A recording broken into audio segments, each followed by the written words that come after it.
சிவபெருமானுடைய ஆணவத்தை அடக்குவதற்காக சிவபெருமான் அவருடைய தலையிலிருந்து அந்த கபாலத்தை கையிலே வைத்திருந்த பொழுது அந்த கபாலம் தலையில் பற்றி கொண்டது.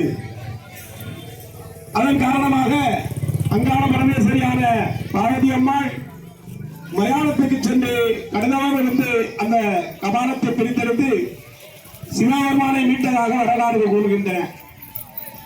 இருந்தாலும் பழங்காலங்களிலே நம்மெல்லாம் மயானம் சொன்னா ஒரு பெரிய ஒரு என்னமோ அங்க மோதம் இருக்கு, யானை இருக்கு அப்படின்னு சொல்லிட்டு அந்த ஏரியாவுக்கு அந்த பக்கமே போகாம இருந்துட்டு இருந்தோம். இந்த மசான கொள்ளை மூலமாக மக்கள் எல்லாம் அங்கே சென்று அவங்களுடைய அச்சத்தை போக்கி அங்கே ஒன்றுமில்லை, அங்கே இருப்பதெல்லாம் நம்முடைய மூதாதையர்கள்,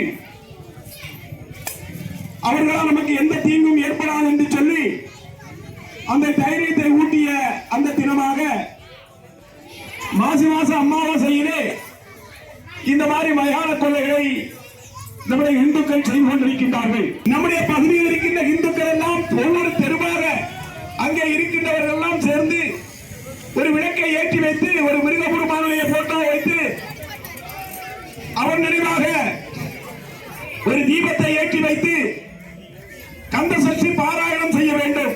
இந்துவாக பிறந்த யாருமே தாழ்ந்தவன் வேந்தன் அல்ல. எல்லாரும் இப்ப இங்க இருக்கிறவங்க யாராவது ஜாதி கட்டாங்களா? எல்லா மதத்திலும் சேர்த்து அம்மனை வழிபடுறோம். அது மூலமாக நமக்கு ஒரு ஒற்றுமை கிடைக்கின்றது, ஒரு வலிமை கிடைக்கின்றது. பழனிமலைக்கு பாத யாத்திரை போவான். அந்த சூழ்நிலையை இந்துக்கள் உருவாக்க வேண்டும். அப்பதான் இந்த நாட்டில் இந்துக்கள் தலை நிமிர்ந்து வாழ வேண்டும். இல்லைன்னா என்ன நடக்கும்? என்ன நடக்கும்?